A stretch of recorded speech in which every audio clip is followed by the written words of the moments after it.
Thanks for joining me on another Delve Deeper, lesson number 32 in our study of the book of Revelation. Now, the thought of hell being the lake of fire is very much implanted in our imaginations. The beast, the false prophet, are cast alive in the lake, fire and brimstone. The throwing is done by the rider, not the followers of Jesus. And let's figure out what this place is. We know that the beast and the false prophet will be joined by the dragon, death, and Hades, and all those who align themselves with the beast by neglecting God's offer of redemption.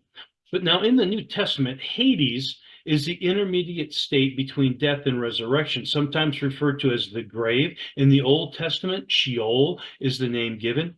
Hades, or the grave, is not the lake of fire. Jesus called the place of eternal punishment Gehenna, and the name Gehenna is derived from the Hebrew, which means the valley of Hinnom. Now, in Second Chronicles 28:3, that informs us that the valley of Hinnom is where worshippers of the false god Moloch would sacrifice their children by throwing them alive into the fires. The prophet Jeremiah called the place the valley of slaughter and a place of ruin and disaster.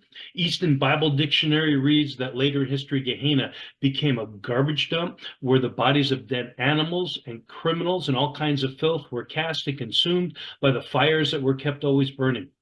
Now, when you read the New Testament, hell is the most common translation for Hades. And Jesus described hell, though, as a place of eternal damnation. Hell is both a place of fire and darkness. Now, to be a place of fire and darkness, that is obviously a metaphor. And my understanding of the metaphor is that hell is eternal separation from God.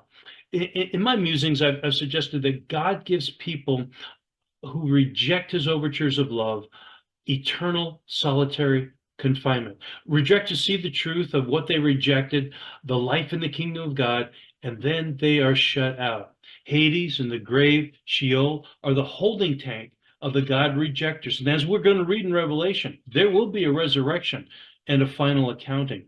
And those whose names are not written in the Lamb's Book of Life, they're sentenced to lake fire and brimstone. Hey, you know what? Make sure your name is written in the Lamb's Book of Life by your daily obedience to God's commands and the teachings of Jesus.